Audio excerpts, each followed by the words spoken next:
Sejam bem-vindos à última sessão da manhã. Em debate vamos ter uma educação de nova geração. E passo desde já a palavra à keynote speaker desta sessão, Professor Lina Crockfors. The floor is yours.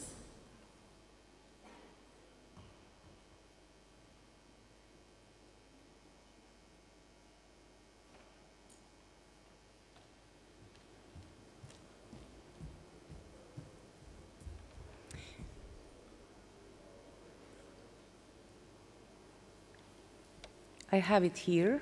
Okay, good. So, thank you for asking me to tell a few words about Finland, Finnish educational system, and be part of your conference here in Lisboa. You have a nice country, nice, beautiful city, and I have to tell you, I don't speak any Portuguese, but my son does. He is very interested in your language and culture. Okay, so I talk a few words about these are my topics. Few words about the schooling system in Finland, the teacher, the Finnish teacher, the curriculum renewal process we are having at the moment, the learning environment, and the future that we kind of see ahead in Finland. First, in Finland, the schooling system is, we don't know why Finns' success in international tests. Everybody asks us why, but maybe, you know, the few points are in our system that I will highlight to you as answers to this very high scores in PISA and TIMSS. First of all, we are interested in boundary-crossing pedagogical practices. I talk a bit more about that. Multi-professional collaboration.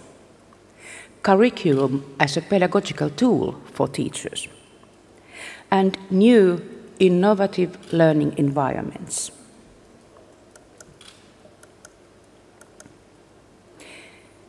So, high-quality public schooling system that is embedded in the flexible structures with no dead ends. And I want to put a pressure on the public schooling system.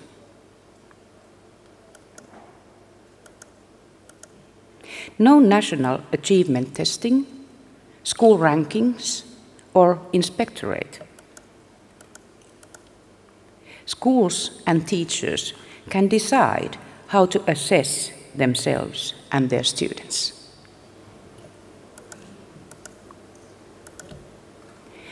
We use only sample-based evaluation of learning outcomes for developing and improving our system.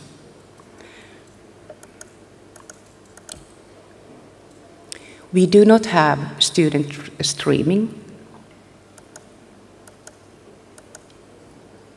We still use different kinds of mixed ability groups, support weak students, and allocate resources to multicultural schools and diversities. So, rather than competition, standardization, test-based accountability, or school choice, Finland relies on collaboration, customization, trust-based responsibility, and equity. So, how is this possible? How can we have this kind of a schooling system?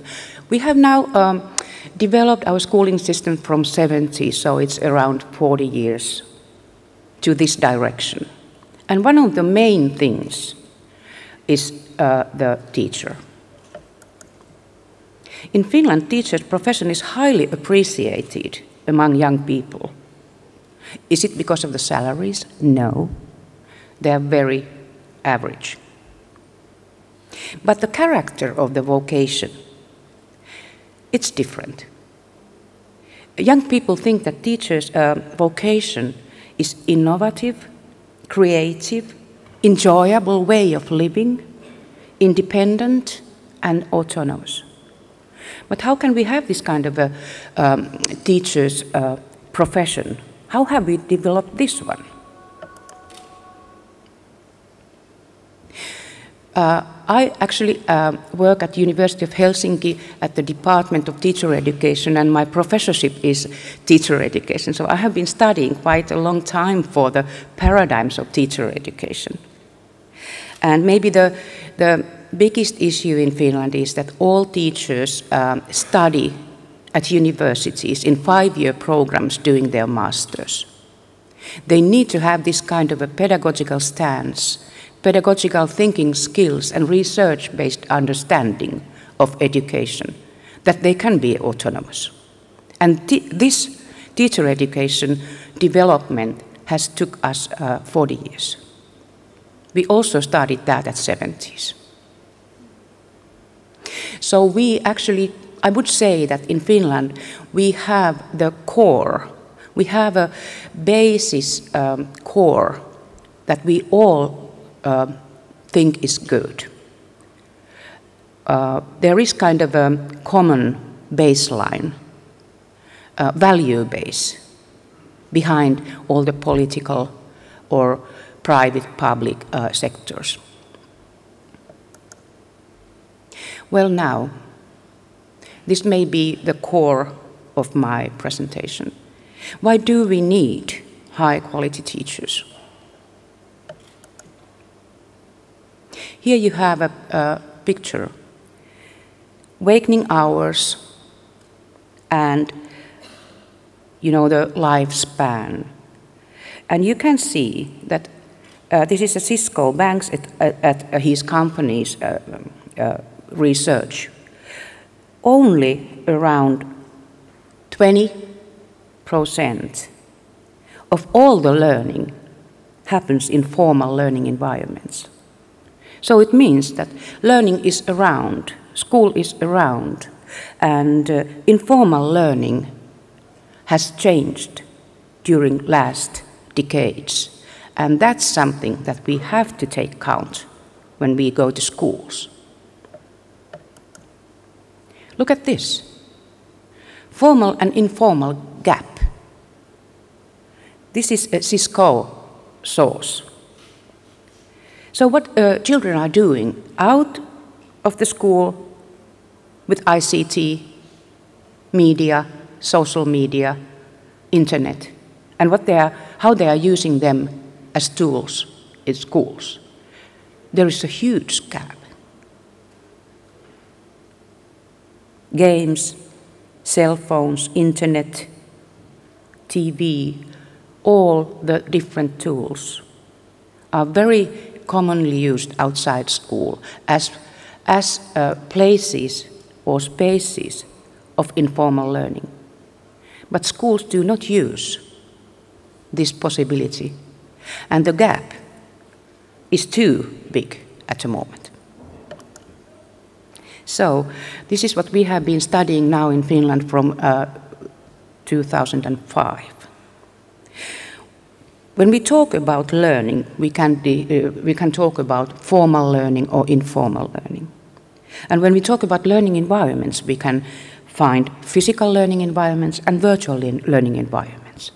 And at the moment, school, the traditional classroom, formal, physical, is changing. E-learning, electric learning in virtual spaces are coming to schools.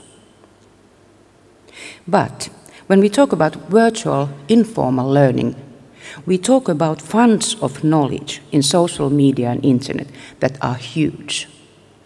The concept of knowledge is changing, and I would say that knowledge creation processes are changing.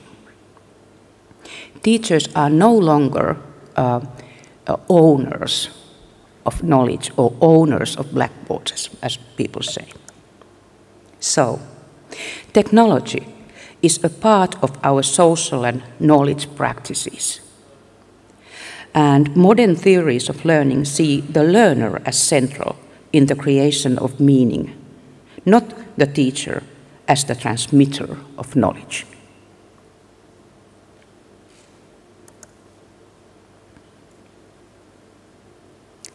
When we talk about physical and virtual environments, they are not opposites.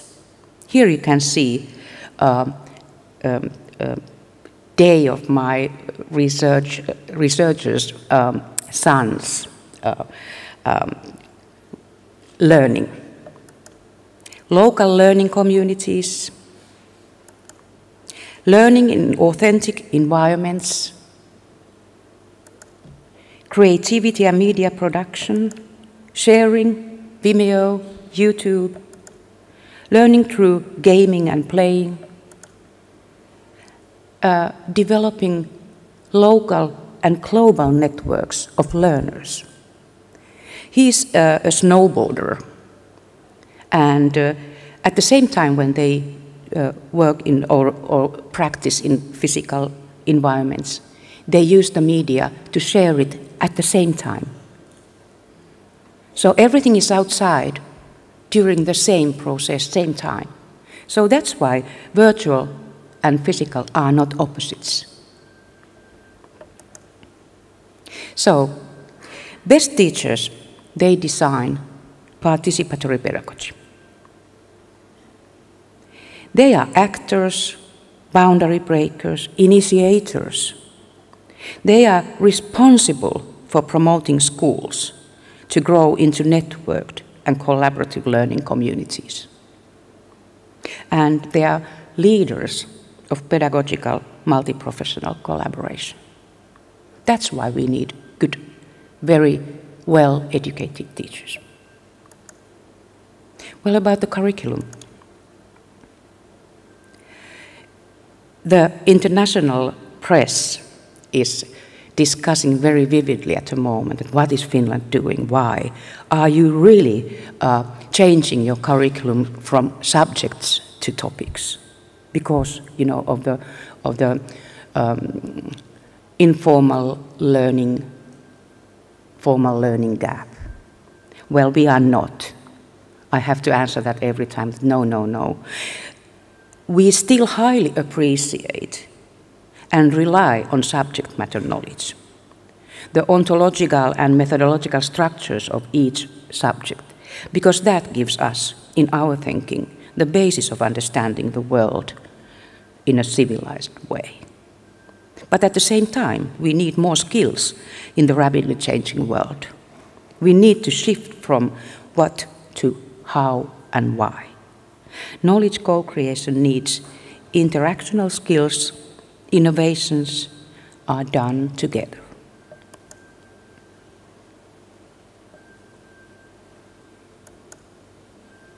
So, school is here. We still have schoolhouses, school buildings, but at the same time, it's outside the classrooms.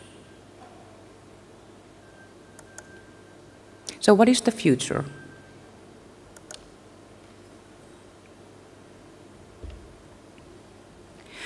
In our research group, we have developed a model for omnipresent pedagogy.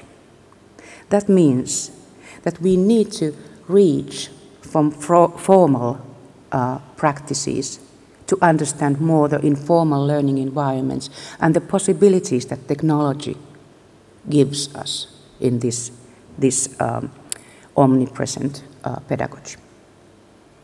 So pedagogical practices, contexts of learning, and the curriculum, they all are the educational tools we can use to kind of bridge the gap and go to the future in our Finnish schooling system.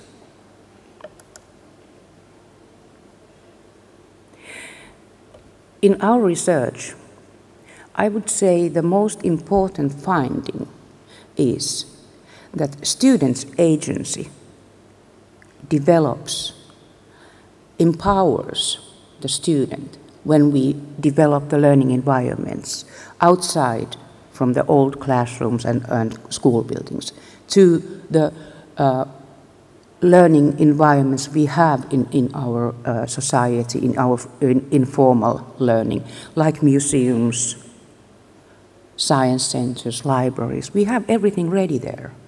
We just need to go and find our companies outside the school to give students possibility to develop their agency so that they would be in the future critical citizens in developing societies.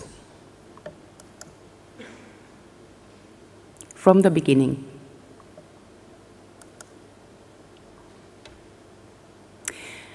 this is the net site we have, kaikkialla.fi, and it is a participatory network community of teachers and other professionals developing schools as part of the society. So I thank you, and please come and visit, come with. Thank you.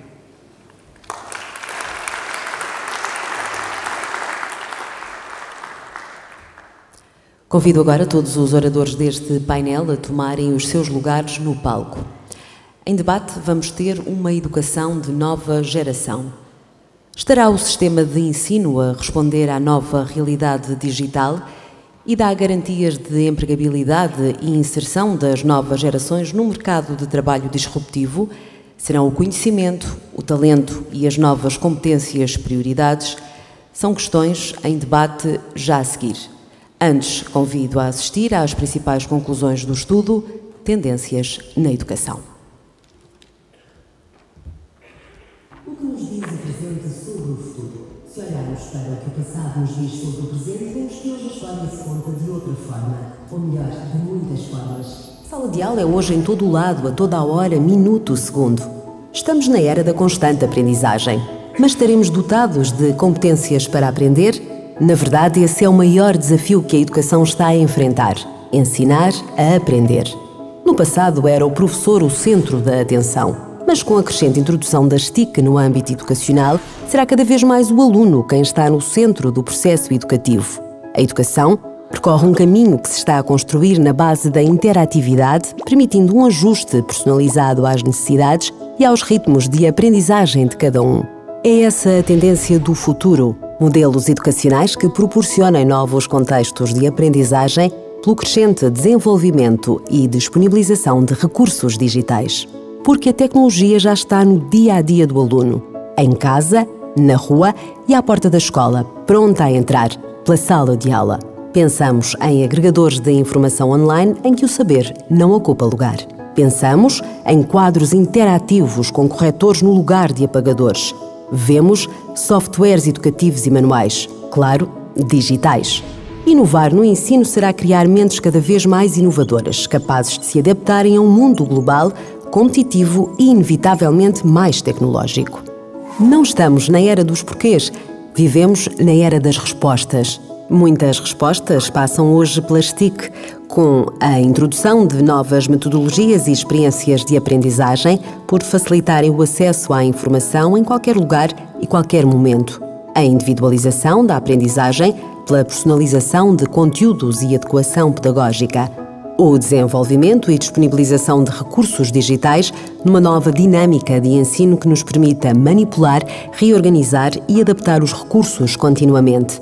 E o acesso a dispositivos móveis dentro e fora da sala de aula, não só pela mobilidade que possibilitam, como pela dinâmica de interatividade com os conteúdos. As respostas estão à nossa frente, mas há ainda um caminho a percorrer. Estamos cada vez mais preparados e motivados para a mudança, mas é necessária uma estratégia transversal que envolva toda a comunidade educativa. O futuro é hoje, acontece agora.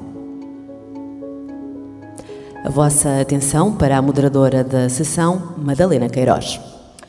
Bom dia a todos. Queria, primeiro que tudo, agradecer o convite do Presidente da APDC para moderar esta mesa sobre um dos temas que eu acho que é um dos mais importantes para mudar a nossa economia, para garantir o nosso crescimento económico. Falamos do capital humano, que é o fator mais importante de qualquer empresa ou economia de sucesso, Acabámos de ver uma exposição da vice-reitora da Universidade de Helsínquia, que vem de um país que tem um dos melhores sistemas educativos do mundo, pelo menos os alunos finlandeses são os que conseguem os melhores resultados no PISA, que é um estudo da OCDE que avalia o desempenho dos alunos de 15 anos, a matemática, ciências, a língua materna e linguagem. Tivemos aqui também a apresentação de algumas das conclusões deste estudo, que fala um bocadinho do que é que será o futuro da educação. E eu, para começar, como o tema é a educação para a nova geração, eu ontem à noite perguntei à minha filha, que tem 8 anos, o que é que ela imaginava que fosse, ou o que é que ela gostaria que fosse a sala de aula do futuro.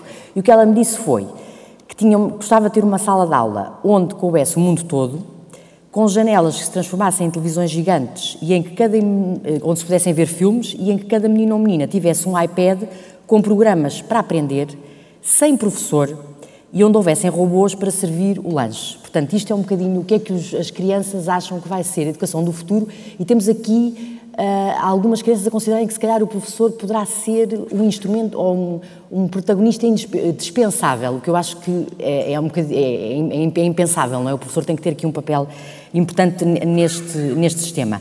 Nós estamos num país que tem um dos sistemas educativos mais bem apetrechado em termos tecnológicos. Tivemos o Plano Tecnológico de Educação, temos aqui uma pessoa que esteve ligada a ele, que ligou todas as escolas à internet a banda larga, colocou 200 mil computadores nas escolas. O rácio de computador por aluno era um computador para cada 6 crianças, hoje já é um computador para cada 3 crianças. Portanto, em termos de tecnologias, temos os quadros interativos, não poderíamos estar mais bem equipados. Aliás, o nosso modelo do Plano Tecnológico de Educação está a ser exportado para alguns países, e temos aqui também um dos representantes de uma empresa que está a fazer isso. Há países que estão a adotar o nosso modelo. Eu, primeiro que tudo, então, agora a questão é como é que nós vamos integrar todas estas novas metodologias e todas estas novas tecnologias para melhorar os processos de aprendizagem, para cativar os alunos e para melhorar os nossos resultados e diminuir o abandono e o sucesso escolar. Eu passo a apresentar os membros do nosso painel. Jorge Ascensão, ele que é Presidente da Confederação Nacional das Associações de Pais, da CONFAP, é licenciado em Gestão Financeira e presidiu a diversos órgãos de representação dos pais em diferentes escolas, e está aqui a representar um dos atores principais do sistema, que são os pais e as mães. Jorge Pedreira, que eu tenho a honra de conhecer já há algum tempo, Presidente do Conselho de Administração da Unileia, é uma unidade da Leia, que é neste momento um dos maiores grupos de edição de livros do mundo, e que esta unidade da Leia desenvolve soluções de ensino à distância, já tem neste momento uma das plataformas de e-learning maior do Brasil. Foi secretário de Estado de Educação, doutorado em Sociologia pela Faculdade de Ciências Sociais e Humanas da Universidade Nova, e foi também Presidente do Sindicato Nacional do Ensino Superior, mas neste momento está a liderar esta unidade de ensino à distância. José Correia, Diretor-Geral da HP, tem mais de 25 anos de experiência no setor das tecnologias de informação. Recentemente é o recém-nomeado Diretor-Geral da nova HP Portugal, que resultou da separação da Hewlett Packard em 2 novas empresas. Também trabalhou noutras empresas ligadas a todas estas áreas, como a Sony e a Fujitsu. José Graçabal, CEO da Example, que é um consórcio de 26 empresas portuguesas de tecnologia na área da educação, que está a conseguir exportar as nossas soluções para alguns países, penso que para a Venezuela, também para o México, e portanto é um embaixador da tecnologia portuguesa da educação no mundo. E, por fim, o representante do protagonista que tem mais dificuldades, eu acho, em todo este processo, que é do Ministério da Educação, José Vítor Pedroso, Diretor-Geral de Educação, sociólogo, atualmente é diretor do European Schoolnet, e durante o seu percurso profissional coordenou vários projetos na área nacionais e europeus de incorporação das tecnologias de informação nas salas de aula, e participou também neste célebre Plano Tecnológico de Educação, que em 3 anos mudou um bocadinho a face das escolas. Eu se calhar ia começar por si e gostaria de lhe perguntar, tendo participado em todo esse processo, olhando hoje para as escolas, acha, e há estudos que revelam que os magalhães, os computadores, os quadros interativos, que não estão a ser 100% utilizados porque os professores não têm a formação suficiente em tecnologias de informação e comunicação para garantirem que eles são, de facto, aproveitados e bem aproveitados nos processos de aprendizagem. Como é que isto pode mudar? Acha que as coisas já estão a mudar nas nossas salas de aula? Muito bom dia a todos e a todas. Eu se calhar pegava na comunicação da speaker que nos antecedeu e focar nos professores. Penso que qualquer sistema educativo, em qualquer lugar do mundo, baseia-se, a sua qualidade baseia-se na qualidade dos seus professores. e, portanto, também a utilização dos equipamentos tecnológicos como ferramentas de apoio às aprendizagens, a sua utilização, a sua integração na aprendizagem dos alunos, na forma como o professor também gera a sala de aula, tem muito a ver com a qualidade dos professores, a sua formação e a sua capacidade de utilização destas tecnologias. No caso do Plano Tecnológico de Educação, como referiu, houve de facto um grande equipamento das escolas, tanto do ponto de vista de ligação à internet como dos próprios equipamentos. Talvez tenha pecado por o equipamento ter chegado antes da formação dos professores e, portanto, ter havido uma decalagem entre os dois processos.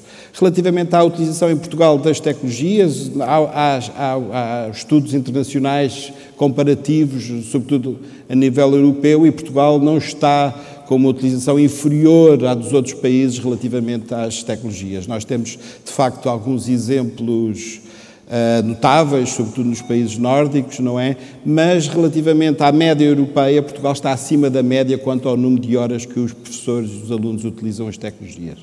Claro que, quando se fala da utilização das tecnologias, tem que se falar da boa ou má utilização das tecnologias. Eu assisti a semana passada a uma apresentação do representante do governo holandês, que para nós também é um país bastante avançado nesta área, e ele dizia que tinha sido recentemente feito um estudo e que 80% dos professores ainda centravam as suas pedagogias neles próprios, e falou-se aqui um pouco. Portanto, esta mudança de passarmos do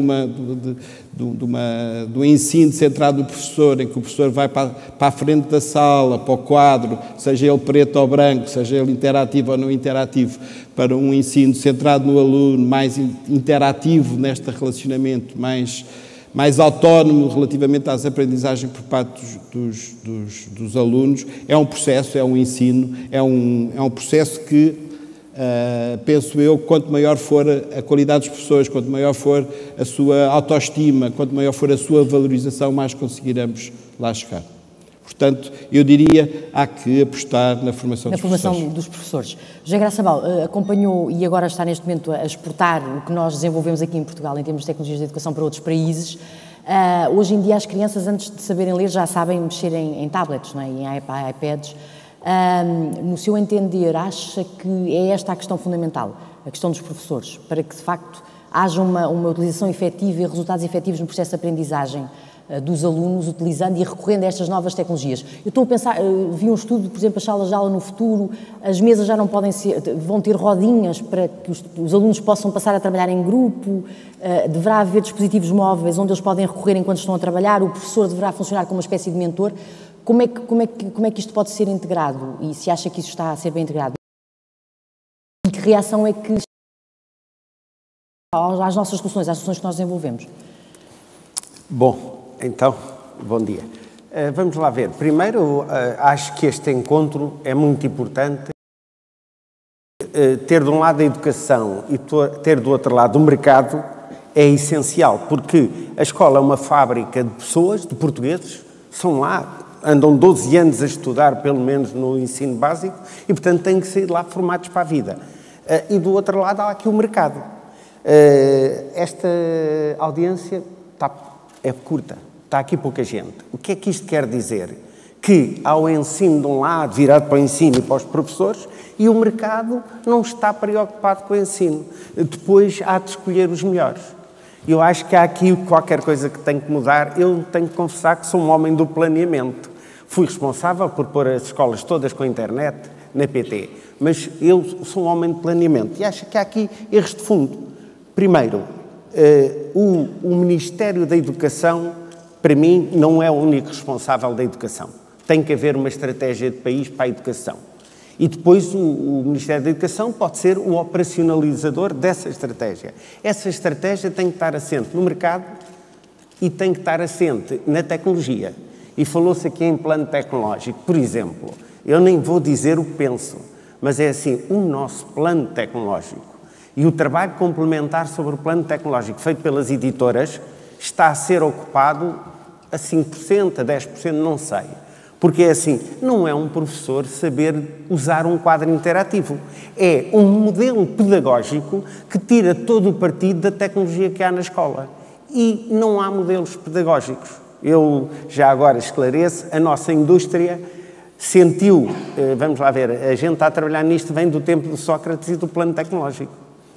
E o que é que esse governo detectou? Está aqui qualquer coisa mal. Isto não funciona em conjunto, nós forçamos e os professores não incorporaram na sua missão. Pronto. E essa situação mantém-se, com degradação da tecnologia, porque entretanto passaram 5 anos e já não há lâmpadas para os quadros interativos, para os projetores de quadros interativos, os quadros interativos têm as placas partidas, os professores nunca aprenderam a incorporar o quadro interativo na nova pedagogia e a minha empresa, quer dizer, esta empresa não, este consórcio o que é que tem feito?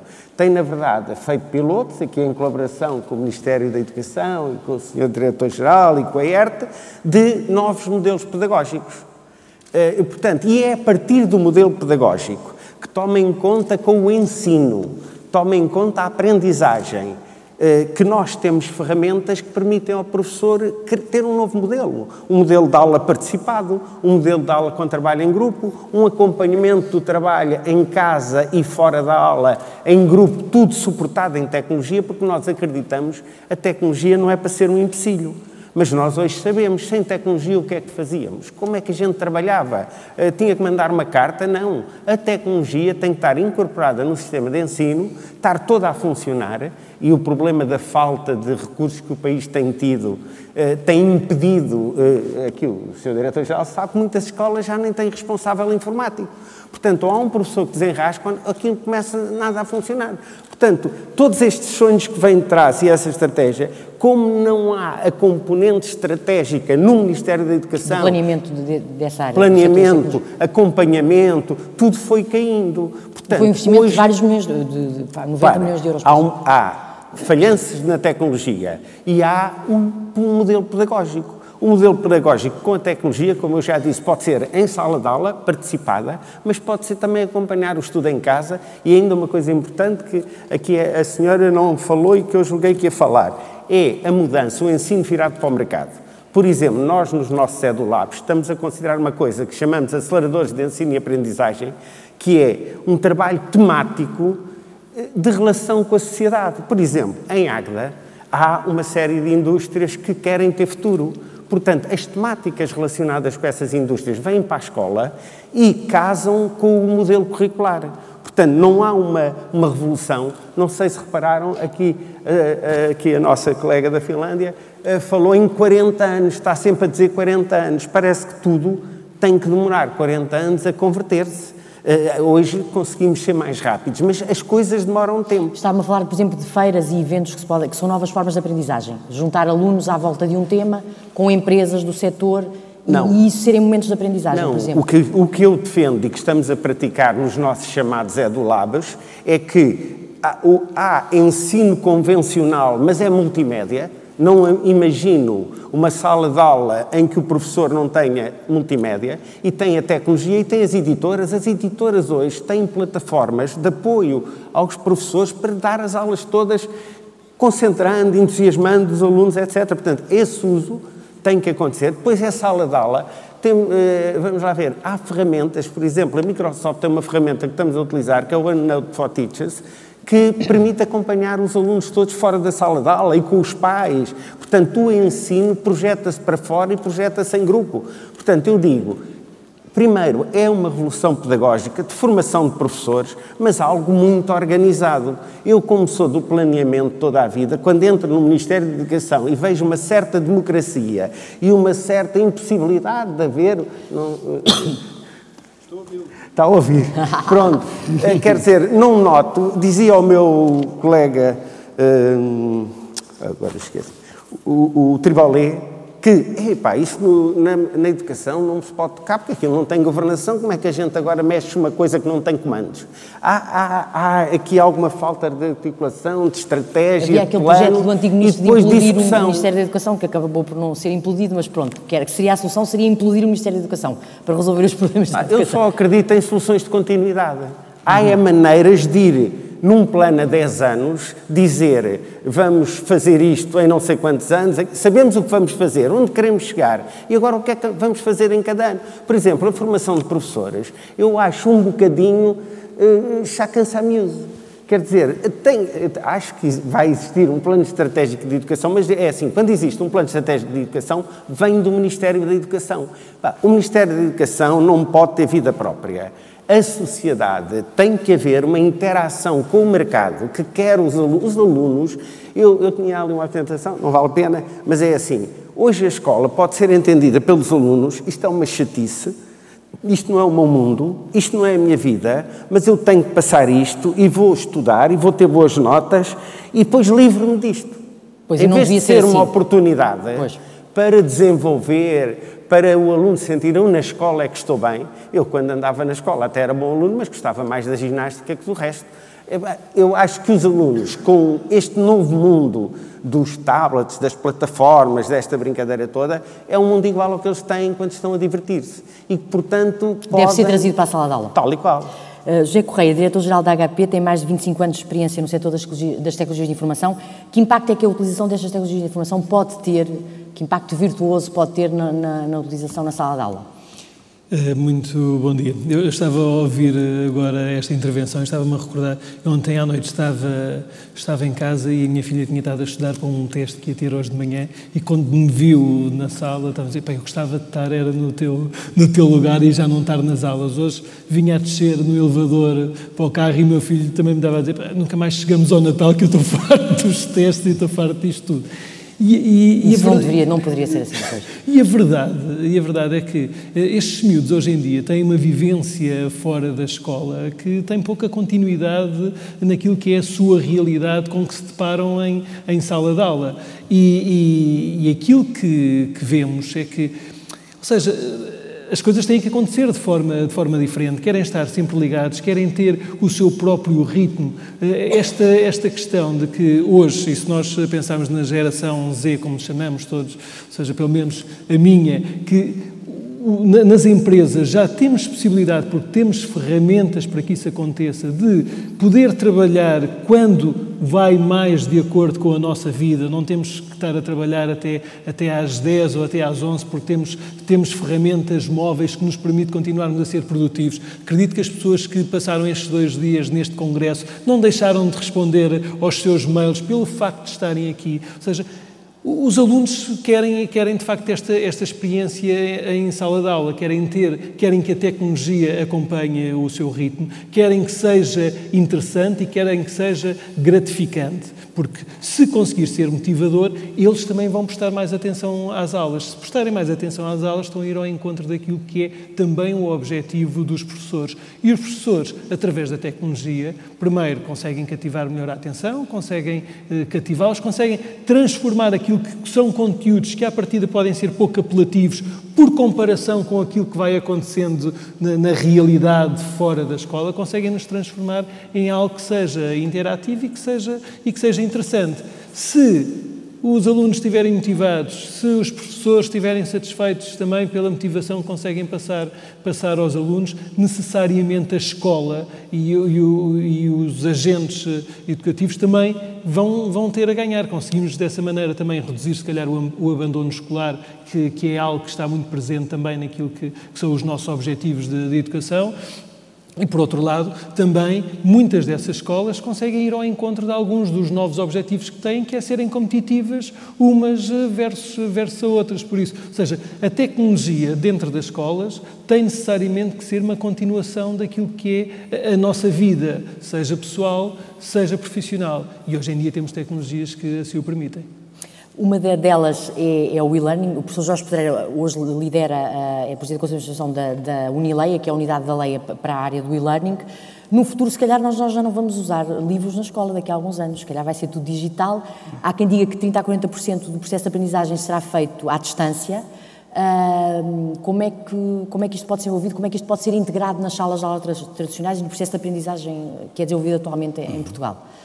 Evidentemente não vai ser fácil, porque eu acho que mais de uma questão de formação é uma questão de atitude que é preciso mudar. E a atitude continua a não mudar, e a atitude a todos os níveis, desde os responsáveis políticos, desde os líderes nas escolas, até aos professores. E porque nós continuamos a ter um bocadinho uma escola do século XIX com um mundo do século XXI. E é isso que é preciso absolutamente mudar, e as tecnologias não são a panaceia universal, mas são certamente um instrumento que pode permitir-nos agir naquilo que é absolutamente central, que é na articulação entre os conteúdos e a metodologia para produzir bons resultados. Nós continuamos a ter várias reformas curriculares, várias alterações curriculares, mas eu também sou pai de 4 filhos e quando olho para aquilo que eles aprendem, às vezes lembro-me de uma frase de uma canção do Paul Simon, que era o Kodachrome, em que ele dizia "When I think back at all the crap I learned in high school, it's a wonder I can think at all." E às vezes é isso que eu sinto.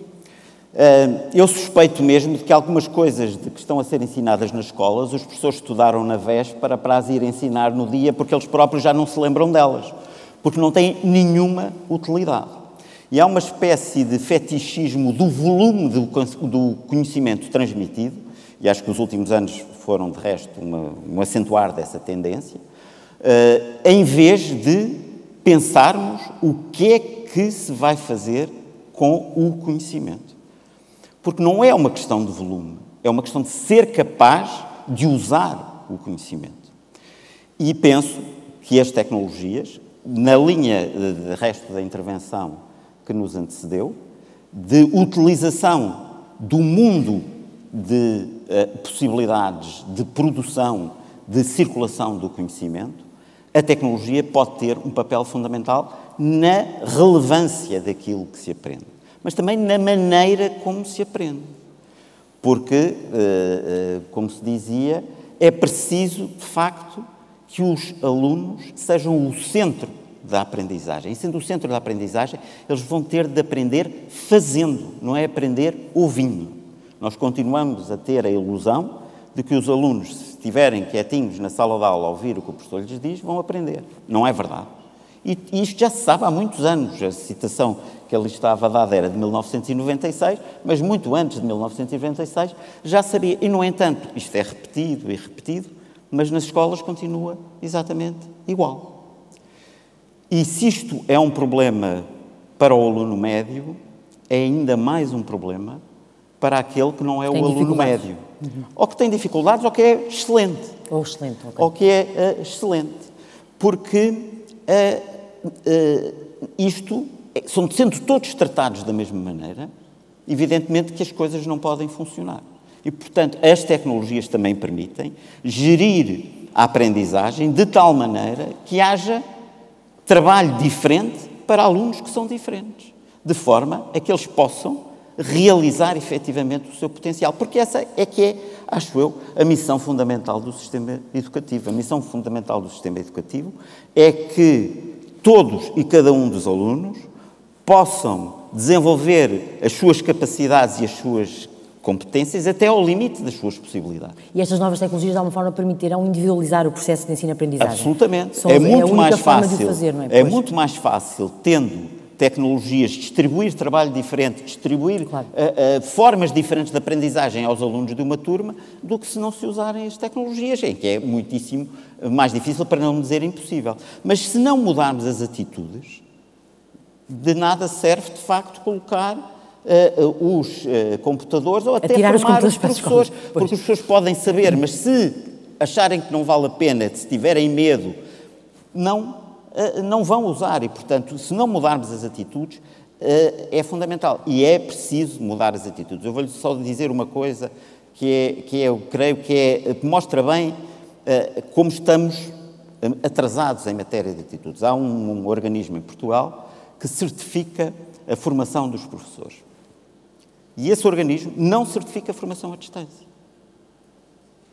Ou só em parte, pode ter um bocadinho lá de formação à distância, mas uma formação integralmente à distância Não é certificada. E eu acho que os diplomas de ensino superior, que têm uma porcentagem grande de ensino à distância, também não são reconhecidos. Não. Felizmente aí... Isso já são reconhecidos, mas há 2 ou 3 anos não essas coisas estranhas. É que pode haver um curso de licenciatura, todo ele, em e-learning, mas não pode haver uma formação contínua de professores, toda ela em e-learning.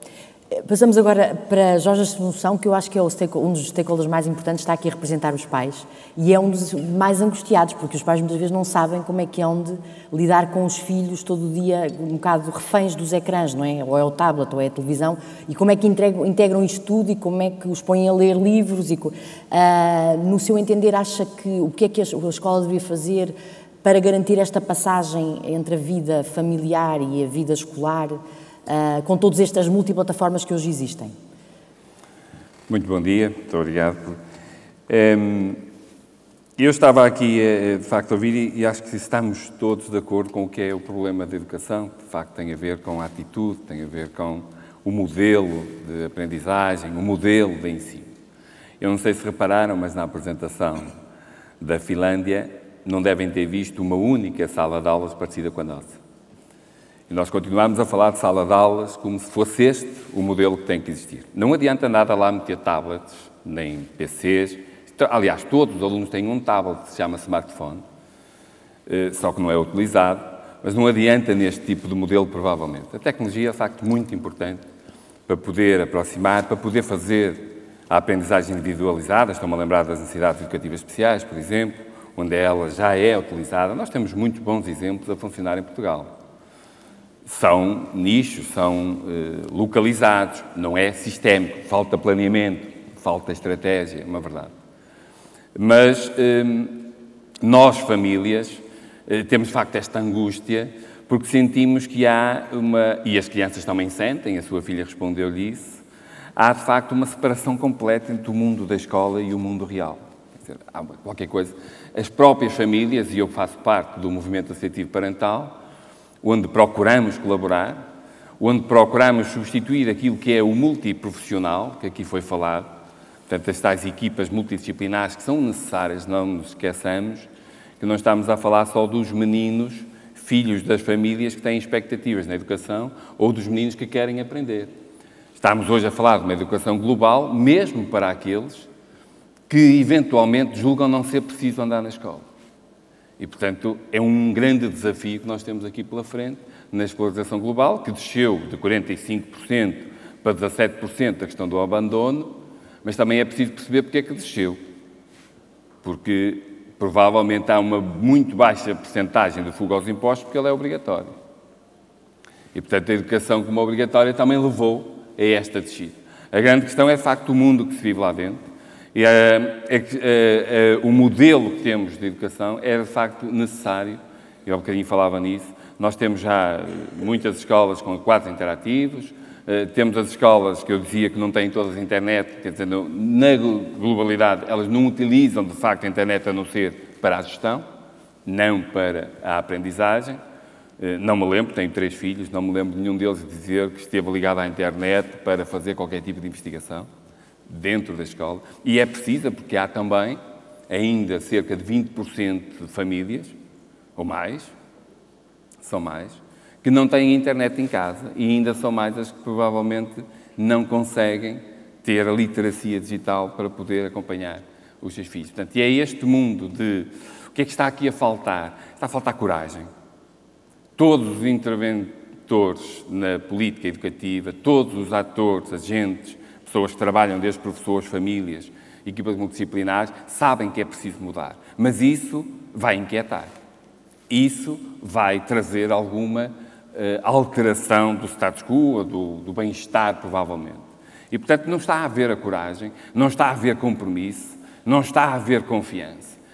Muito provavelmente, hoje, ou nos próximos, não será hoje, mas se este governo continuar durante algum tempo, terá tempo para rever o currículo, que de facto foi revisto com o Ministro Nuno Crato. A questão não é se o vai rever, e de facto faz sentido que pensemos nisso. A questão é se o vai rever para quando o seguinte vier, voltar a fazer nova revisão. O tal compromisso de 10, 15 anos, que também foi visto aqui na nossa apresentação, que quando é feito na Finlândia, é feito com compromisso de todos para que seja sustentável ao longo do médio e longo prazo. Este é o nosso grande problema. Tecnologia nós temos. E temos empresas com vontade de trabalhar a educação e os jovens e aproximar o mercado, como disse o Engenheiro Graça Bal, de aproximar o mercado daquilo que é a educação. Embora até o 9º ano, nós, famílias, continuamos a pensar que a educação deve ser, de facto, da formação da pessoa, do seu crescimento, da sua personalidade, e depois já poderá haver mais uma educação ou mais um ensino de resposta ao que é o mercado profissional. Mas vivemos, de facto, esta angústia e só mais um apontamento. E vivemos em termos sociais que têm a ver com a avaliação e com os rankings. Também aqui na Finlândia foi falado que isso não existe. Não há rankings, exatamente. Nós aqui continuamos, mas todos. Em que lugar é que está a minha escola? Os mídias, as escolas, as famílias, estamos todos preocupados com o resultado para acesso ao ensino superior. A Confap já apresentou a proposta há muito tempo, eu espero que ela venha desta vez a ser colocada em cima da mesa, com a alteração do paradigma de acesso ao ensino superior, para libertar a escola desta pressão e deste stress que não a deixa funcionar. Dessa examite aguda, que é uma espécie de doença. Examite aguda que as escolas sofrem hoje. Nós não temos neste momento gestão pedagógica nas escolas. Os diretores estão muito preocupados com a gestão administrativa, colocação de professores, a substituição de um professor demora dias. Portanto, há aqui muitas coisas que, de facto, precisam de mudar para que depois a tecnologia possa exercer o seu papel de ser facilitadora na obtenção dos objetivos da educação. Eu percebo este apelo que faz, mas sabe que eu recordo-me que o professor Marçal Grilo já há muitos anos tentou fazer um pacto educativo em Portugal e nunca conseguiu, com os partidos políticos todos e com todos os representantes, que é para manter alguma continuidade em termos das políticas educativas. Temos todas e isso é muito difícil. Nós estamos quase a terminar e eu ia só pedir uma última intervenção em tom também de conclusão, pedindo, e começando agora por si, uma medida que, no seu entender, possa fazer a diferença e a discutir só por uma questão de gestão de tempo, para que, de facto, estas novas tecnologias possam ser integradas no processo de ensino-aprendizagem, possam ser levadas às salas de aula e, de facto, resultarem numa melhoria das competências dos nossos alunos. Gostaria de fazer um pequeno comentário às várias questões que aqui foi dito. Nós temos que pensar, quando pensamos esta área, quando pensamos a questão da educação e a questão das escolas, que as escolas neste momento e nos últimos anos têm vindo a ganhar cada vez mais autonomia relativamente ao seu modelo pedagógico, e aqui foi falado de modelos. Portanto, neste momento há uma autonomia das escolas, das direções pedagógicas das escolas, dos professores, relativamente à questão da autonomia dos modelos e dos processos que implementam. Portanto, quando se fala de aumentar a criatividade, aumentar um conjunto de competências e depois se pretende ter um modelo dirigista, centralista, penso que há alguma contradição. E as populações em Lisboa, seja em Lisboa num bairro rico, num bairro dos arredores, numa zona fronteiriça do interior, temos que pensar que são públicos muito diferenciados e não podemos pensar que há um modelo, eu diria quase stalinista, de educação, que todos os alunos à mesma hora aprendem a mesma coisa e com o mesmo livro e com o mesmo manual. Portanto, eu penso que isto é uma visão um bocadinho, eu diria quase conservadora de ver a educação e de ver o que é que se passa. Aqui foi dito, já que o modelo finlandês é sempre enfocado e sobretudo devido aos seus resultados, a grande autonomia que os professores e as escolas têm e as comunidades. Relativamente à medida, eu penso que foi aqui dito uma coisa e eu vou subscrever. Eu acho que há necessidade, quem trabalha na educação, é a questão de haver, de facto, medidas que sejam tomadas por um longo período, portanto, haja consensos e que quem está a trabalhar no dia-a-dia na área de educação consiga aplicar esses consensos, não é? De facto,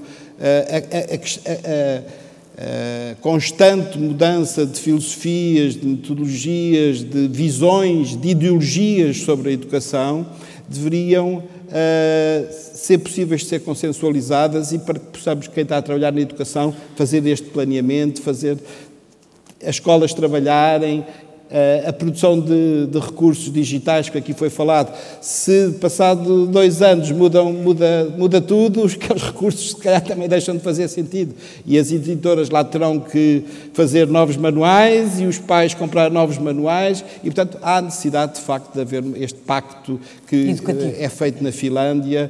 Penso que eu ouvi também há pouco tempo responsável por esta transformação do currículo e o que eles dizem é, nós na Finlândia mudamos o currículo 10 em 10 anos. E eu fiquei assim, de facto precisávamos desta capacidade de uma continuidade e planeamento. José Graça Sabal, eu, antes de lhe fazer a pergunta, eu recordo-me que fiz uma reportagem quando os primeiros Magalhães chegaram às escolas e era engraçado ver os miúdos com os Magalhães e muitas vezes os Magalhães foram o primeiro computador a chegar à casa de muitas famílias. Ou seja, a própria escola aqui também, de alguma forma, contribuiu para a introdução das novas tecnologias nas famílias. E ele pediu a mesma coisa, uma medida para que, de facto, estas novas tecnologias sejam integradas no processo de ensino-aprendizagem. Vamos lá ver. Uma medida, então, é baseada na minha experiência de vida e no que eu fui na vida. É que eu nunca vi nada que pudesse funcionar sistemicamente sem haver um plano estratégico. Portanto, um plano estratégico de consenso, mas que, obviamente, o plano estratégico não fica fechado. Eu dou só o exemplo. Em 1986, na Portugal Telecom, naquela altura não era CTTs, fizemos um plano estratégico para o país de desenvolvimento de redes e serviços. Para o ano 2000. E acordámos todos naquele plano na empresa. Aquele plano foi fundamental para a evolução das telecomunicações em Portugal, sendo que todos os anos o plano tinha alterações, porque o contexto mudava ligeiramente e a gente alterava, mas nós tínhamos uma linha condutora. E mais que estes pormenores todos que aqui dissemos, é um plano estratégico de consenso que tem em conta todos os pormenores, os professores, na sua componente isto, aquilo, aquilo outro, o ensino, o modelo de aulas, e depois isto implementa-se, mas tudo tem este magnetismo. É uma espécie de terra vive porque há magnetismo, há os polos, etc., para criar um magnetismo no ensino e assumir. E depois andar para a frente, porque há muita gente capaz. Eu venho da indústria onde se paga 10 vezes mais que na educação. Mas eu vejo professores completamente espetaculares que quase não têm vida, Portanto, a massa está lá. Eu digo é que há muita coisa que falha. Eu tenho ideias de pormenor, mas isso não vamos aqui discutir. Eu foco um plano estratégico realizável, calendarizado e de consenso. E onde haja essa valorização do professor que muitas vezes funciona como um herói dentro da escola, porque faz tudo, não é? O professor é pai, é avô, é conselheiro, psicólogo, é tudo. Só falta-me uma coisa que não enfatizei, mas não dei fechar.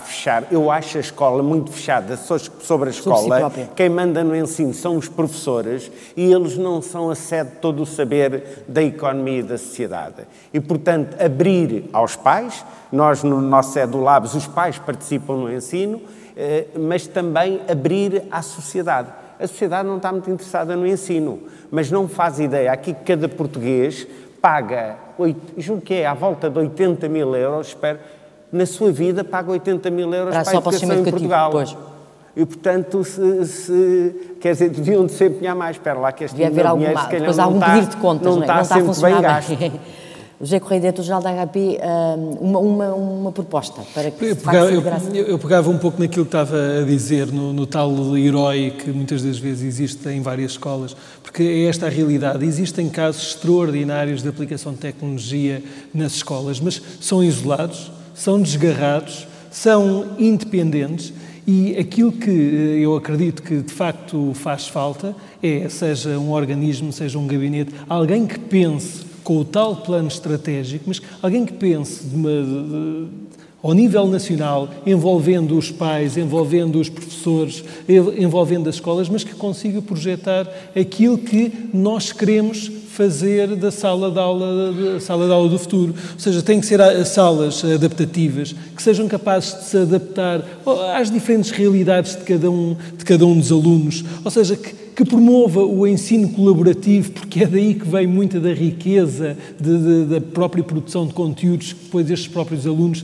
também acabam por passar. E um aspecto muito importante que foi dito aqui de passagem também, é preciso termos em consideração que nem todos os alunos, nem todas as crianças, porque estamos a falar de crianças de ensino básico, têm acesso à tecnologia como nós, por vezes, pensamos que existe. E a verdade é que não é assim. A democratização, o dar acesso a estas crianças, o dar a oportunidade deles poderem desenvolver através da tecnologia, tem que ser pensado também qual é a forma de chegar a esse patamar. E para isto deveria existir um organismo capaz de conciliar tudo isto e pensar isto de uma ponta à outra.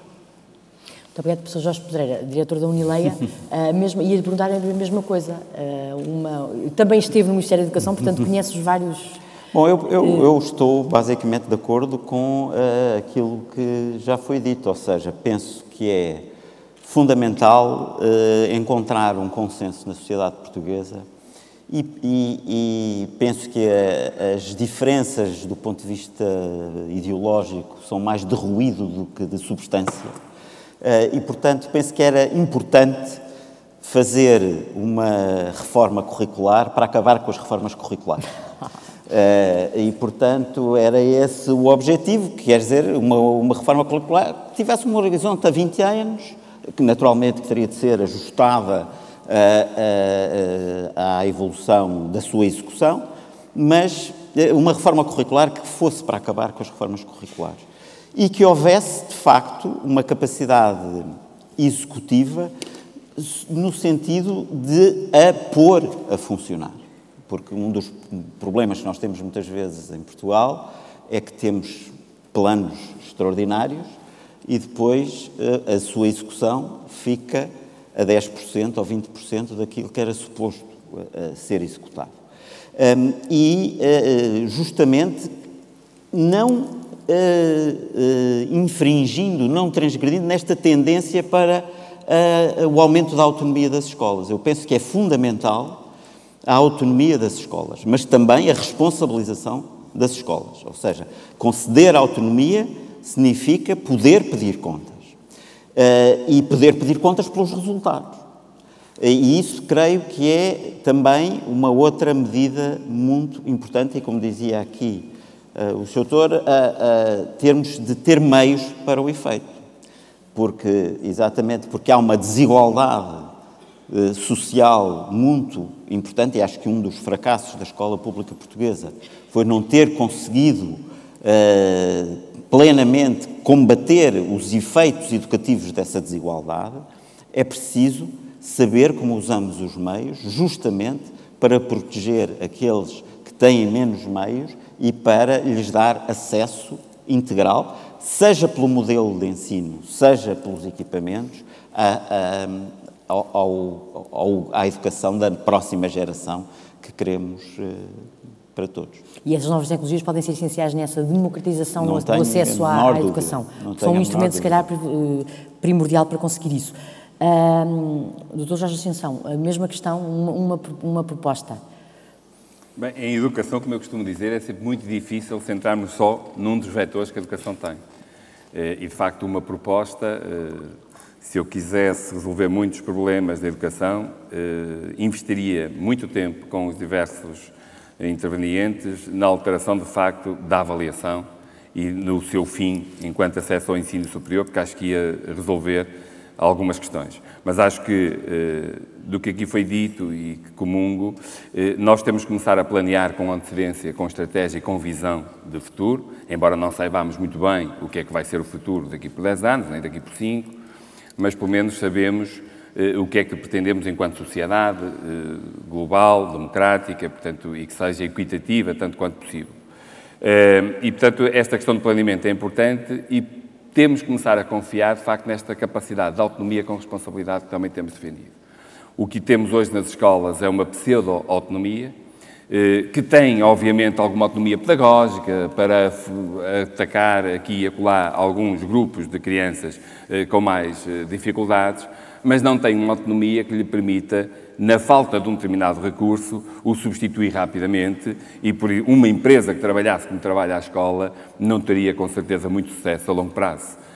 Porque não é possível estar sem produzir, e o termo não deve chocar, nós estamos a produzir conhecimento, não é possível estar a produzir sem ter, de facto, quem consiga orientar os meios de produção e a matéria-prima, que neste caso são os nossos filhos, as crianças. E, portanto, acho que devíamos apostar seriamente nesta questão do planeamento, da autonomia e rever aquilo que temos pela educação, que é um meio para conseguirmos, e eu acho que devemos conseguir ser felizes naquilo que vamos fazer durante a vida e ser capazes, como dizia o professor Marcos Santos, de fazer aquilo que a vida nos proporciona para fazer e não pensar que eu que vou hoje aprender na escola uma profissão que é aquela que tenho que exercer. Isto às vezes está também enviesado. Se a educação me formar bem, eu vou ser capaz de enfrentar a vida por aquilo que ela tem para me oferecer. E acho que se conseguirmos isto, que a educação seja um meio para isto, um meio para nos sentirmos bem enquanto pessoas e felizes, seria excelente, mas eu tinha esta expressão que o professor Jorge Pereira, curiosamente, e não tínhamos conversado, utilizou. Nós precisamos, de facto, reformar para acabar com reformas. Para acabar de vez com as reformas. Quer dizer, não acabemos com a minha quando chegar aos 70. E há este desafio que é quase 40% das profissões onde vão ser necessária mais mão de obra nos próximos 20 anos, ainda nem sabemos o que é que vão ser, não é? Portanto, ainda há este desafio que é preparar-se para coisas que nós não sabemos o que é que vão ser no futuro. Eu acho que nós temos que nos preparar para hoje. Eu costumo dizer que o amanhã foi ontem e, portanto, e que o futuro já aconteceu. E, portanto, de facto, se estivermos a pensar que eu vou hoje garantir o meu dia da manhã, Deus queira que eu esteja vivo, mas não sabemos. Eu acho que temos que, de facto, nos sentir bem e estar à vontade, porque o que é que seja que aconteça amanhã, eu vou ser capaz de estar e de me sentir e resolver aquilo que me apareceu. Eu queria agradecer a todos, estamos mesmo a chegar ao fim do nosso tempo, ficaram aqui algumas pistas: planeamento estratégico, a necessidade de planeamento estratégico, continuidade, uma reforma para acabar com as reformas, um modelo de ensino muito centrado no professor, dando-lhe autoridade e dando também formação para que ele possa usar estas novas tecnologias de informação. Algumas pistas aqui para de que forma é que se podem integrar estas novas tecnologias no processo de ensino-aprendizagem para que, de facto, nós tenhamos no futuro um capital humano que nos permita vencer como economia e como país. Quero agradecer muito ao professor Jorge Assunção, representante da CONFAP, professor Jorge Perdeira, presidente do Conselho de Administração da Unileia, também o representante e presidente do Conselho de Administração da HP, José Graçabal, da Example, e também ao Diretor-Geral de Educação por terem participado neste debate, onde ficaram aqui algumas pistas importantes para o que é que pode ser o futuro da educação em Portugal. Muito obrigada.